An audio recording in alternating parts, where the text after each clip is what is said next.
Donald Trump claims he's a billionaire, and he's not. And he's still poor. In fact, there was a book in our office, I don't know if you saw that. It's about Donald Trump is the biggest loser or big loser or something like that. Social media and all this stress with work. I think there's a lot of external reasons. 20 years ago, I gave up making money because I didn't want to have any more. And I dedicated my life to JoyScore. I have found the highest level of joy we get is by helping others. See, act of kindness is the most powerful. Breathing is the simplest therapy, because it's easy. We all breathe. We all know how to breathe. Today we're talking about emotional freedom technique. What is tapping?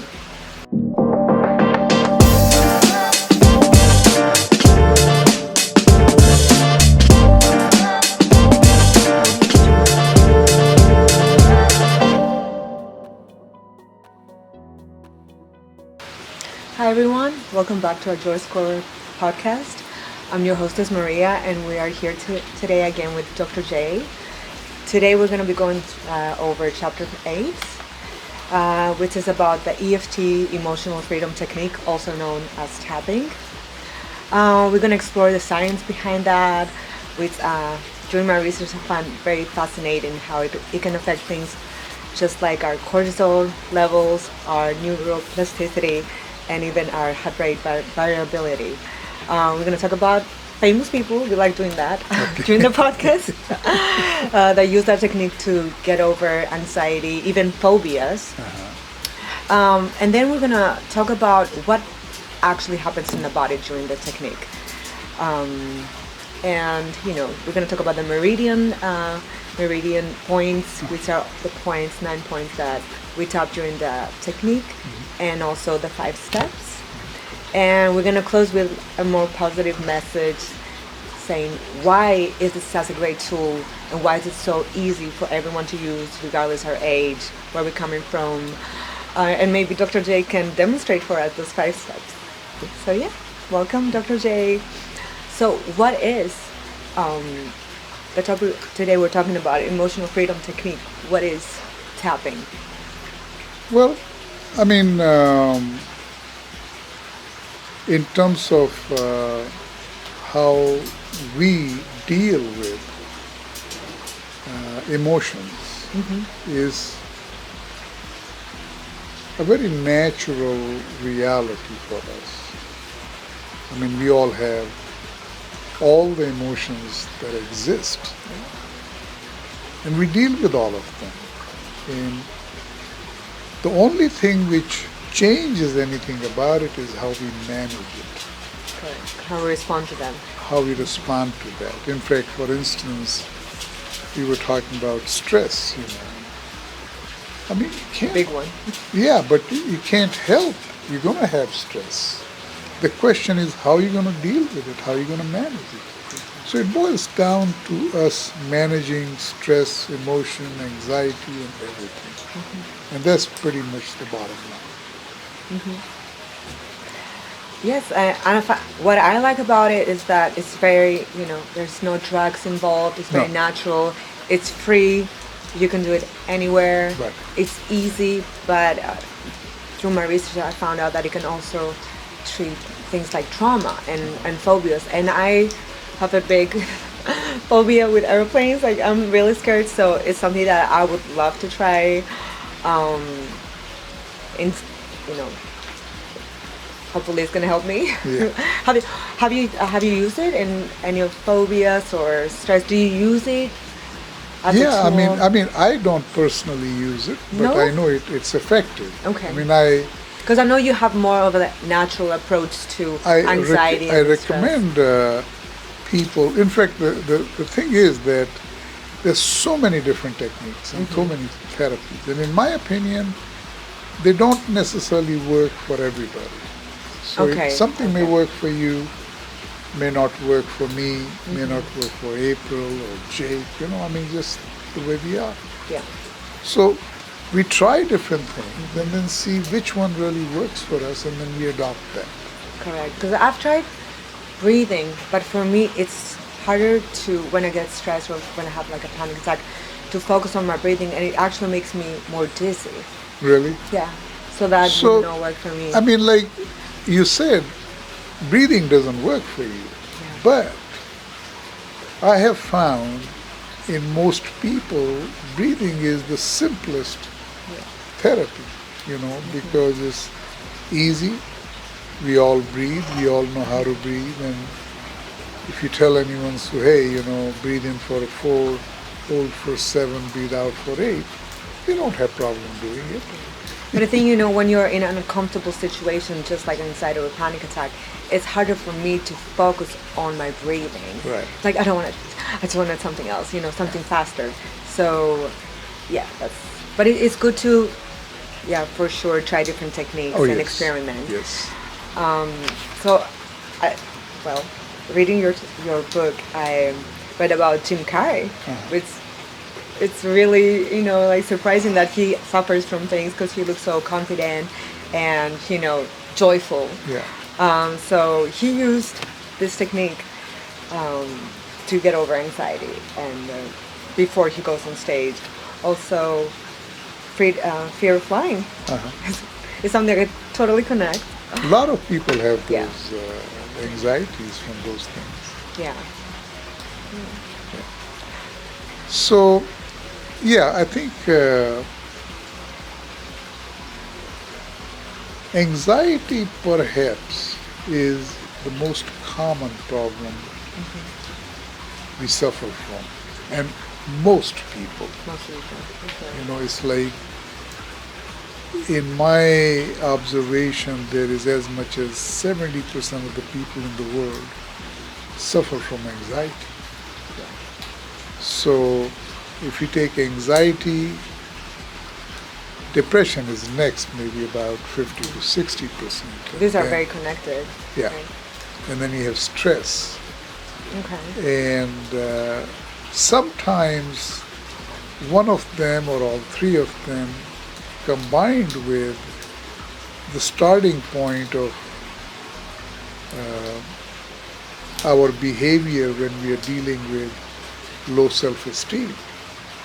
It actually is the starting point of everything is when we are feeling low self-esteem. That can cause anxiety. Yes.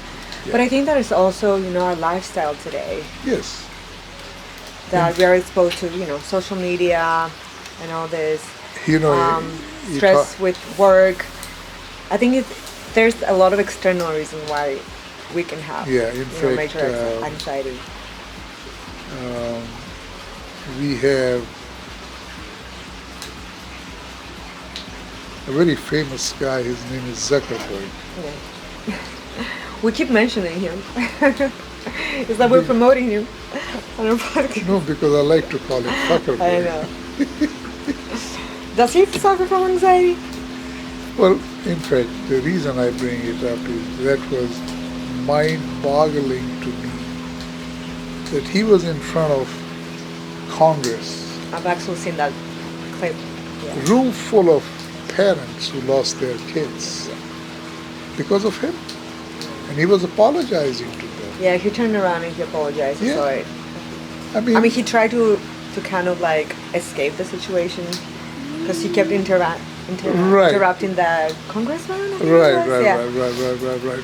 But the thing is that he finally realized, and he knew that because,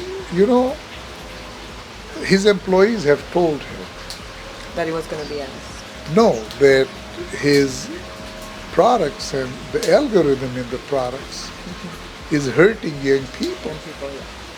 And he said, I don't give a fuck, I gotta make money. He's the richest man in the world.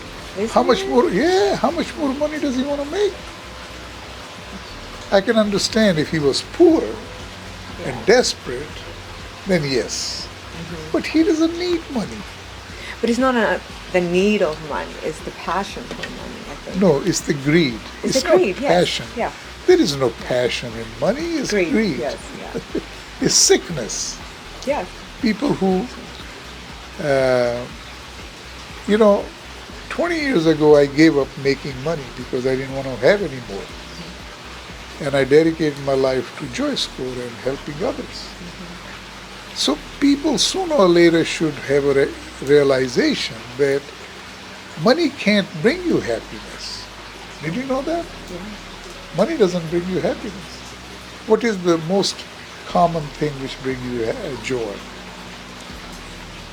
I would say having a purpose, enjoying what you're doing, Having a purpose, but family, huh? family. Yeah. I have found the highest level of joy we get is by helping others. See, act of kindness Act of is the most powerful thing. You know, like I always take an example. If you found $100 bill on the pavement, Right. you might be happy for a few minutes. If you turn around and give that $100 bill to a homeless person who hasn't eaten for a day, they'll bring you joy. They'll stay with you for days, you know. So that's the whole thing about joy. And by the way, joy is internal. You feel it from inside, you know. So, do you want to talk about the 5 steps during tapping? No, you talk about 5 steps and Yeah, I'll you support do? it. Yeah. Okay. So, there's 5 steps throughout the technique. First of all, is identify the issue. You know, what is that bother us, that causes stress, anxiety, panic. For example, for myself, it would be the fear of flying. So then you identify the intensity from a scale from 1 to 10. Mine would be 11, for example. Really? Yeah, fear of flying. Yeah, it's. I get like nightmares before my trips and everything. But I will still go on the flight, obviously, because I know people that they would even cancel the flight. But it won't be enjoyable. It won't be joyful for sure. And then you set up a statement, which would be, I know that I'm scared of flying, but nothing is gonna happen, or nothing has ever happened. I'm gonna be fine. So you have, the argument, and then you start tapping the 9 meridian points, which I have them down here because I'm not very familiar with actually the technique. So it would be the side of hand. So you start by saying the affirmation, and then you go to the eyebrows, right, under the eyes, under the nose, between your chin and your lips, and then you go on your collarbones. Then you go under your arm in the armpit, and then in the end is the top of your head. Yeah. And the last step is, after you do that a couple times, about 2 to 5 minutes, you rate again the intensity. So that's in a nutshell the technique. Yeah. Well, rating is important because you and by the way, you can do it longer if you want to. Yeah. Like if you do it first, and you can even check in and say, hey, is it helping or not? So if you see me at the airport starting doing that, you know exactly what I'm doing. Yeah. And then if you feel you need to do it more often, then that's fine. The same thing goes about breathing, like I talk Right. about 4-7-8 breathing, or anything for that matter. And it sometimes you may realize for someone it works better if they do the breathing technique or tapping or any other technique. They're all fine. Yeah. I think experimenting, being open To try all of different them. things, so you Yes. can find the right technique for you, Absolutely. and become more joyful.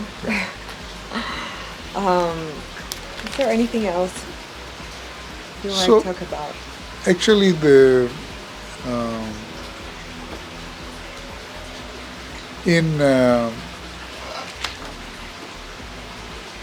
in my own sort of dealing with joy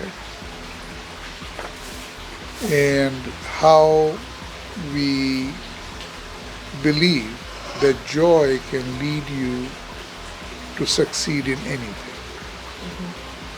It's like JoyScore is a methodology for knowing what your joy score is.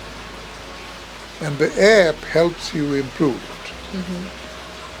So, a lot of the content in JoyScore, we have over 1,000 pieces of content. But someone can argue that, you can find that kind of content everywhere, like even on TikTok or YouTube or whatever. I mean, there's so much information out there, for sure.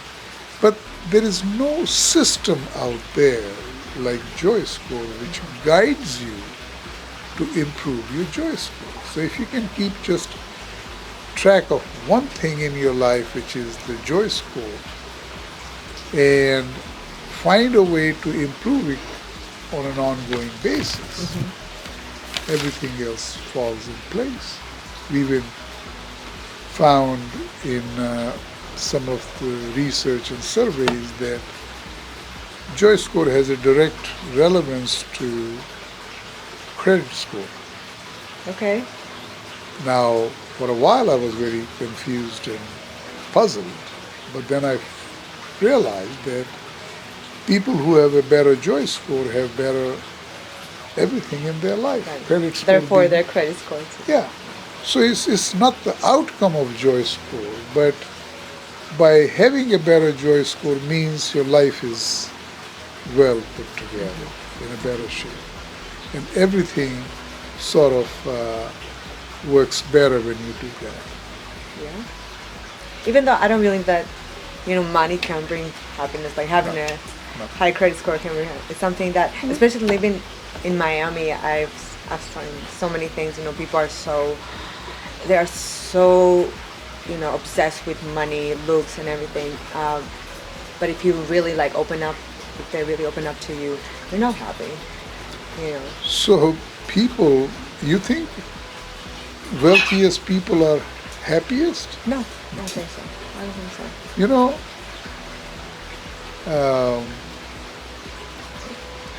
so. And I'm not even sure if Donald Trump is even wealthy. He claims he's wealthy. I mean, he's definitely not poor. Well, but he's not like those billionaires that he hangs out with. Right. In his inauguration, he had lined up all the billionaires. Now, those are all true billionaires. Donald Trump claims he's a billionaire, and he's not. So, and all his life he's tried to cheat, defraud, screw people to gain money. And he's still poor. In fact, there was a book in our office, I don't know if you saw that. It's about Donald Trump is the biggest loser or big loser or something like that. He's lost everything. His dad gave him, people gave him, Obama left, Biden left. He lost everything. He's a president, so he did something right. He got elected by people. Yeah, by people. Who half of the countries. Do you know how the election works in this country? It's about almost 50% of the people are on one party and about the same on the other party. And there's a small sliver of independents. They are the ones who decide. They flip it this way or that way. So Donald Trump is supported by almost half of this country. And none of those people are happy anymore. They regret that they elected him. His ratings have tanked. He has over 60%. But didn't feel the same for Biden? A lot of people regretted the fact that they voted. So every party, every president and everybody has gone through That's why that. I prefer to stay away from politics and focus on people. Let's not talk about politics, because I am very passionate about politics. For sure, being a millionaire or billionaire doesn't make you happy. Nope. Doesn't make you joyful. But especially if you have wealth which is gained by improper means, that's the worst. I mean, if you're an honest businessman, like I'm wealthy, but I didn't screw anybody. I didn't cheat anybody. I didn't. But I think the majority of people that have like crazy amount of money, they haven't done it, you know, in a decent way. Well, I mean, they have gone through bankruptcies and defrauding people, Yes. screwing Yeah. people. To me, that's not worth the wealth you have. If you can make money in a decent way, yes, by business and stuff like that. But anyway, let's move on. So, here is the formula for everyone's benefit. There is something called a mindset for success. So, what does it mean to have a mindset for success? Do you know? To have goals, set goals, be prepared, be organized, be ready for challenges, ready to take risks. So All of that those. would be it. All of those. So, the biggest element of that mindset is to own everything you have. Owning Okay. meaning don't blame others. Right. Oh, he messed me up. No, he didn't. I messed myself up. So when something Okay. goes wrong, don't blame anyone else. Own it. Right. To take responsibility. Responsibility. And the other thing is to be comfortable being uncomfortable. Correct. Yeah, it's my motto. It is, yeah. Because I wouldn't be here in the States if it wasn't for that. I mean, like you were saying, when we have phobia or paranoia, or, you know, so years ago, the chairman of the department said, hey, here is a class you can teach. I said, well, thank you. I'm so happy that you thought I could teach this class. But then I started preparing. And then I said, how am I going to go in front of the class and teach, you know? Because I have phobia. A stage fright. So I show up, I'm all ready, I have all my notes and lectures all prepared, but I froze, I couldn't speak. This girl sitting in the front row said, is this your first day? Yeah, I said, remember you mentioned that. Yeah. she just talked to me. And I started talking to her and I haven't stopped talking yet. So you can overcome those things. Yeah. But I mean, anyway. I think it's terrifying, you know, in the moment. Oh yeah, yeah. But So I think this is a good place and a point to end our podcast for today. yeah, I think we learned a lot. Yeah. Demonstrated the technique. And thank you, Maria. Of course, thank you. And thank you for joining us. And these are my birds, Sur and Tal. They're not very interested today. The others would have been more engaged. All right. Well, thank you, Joe.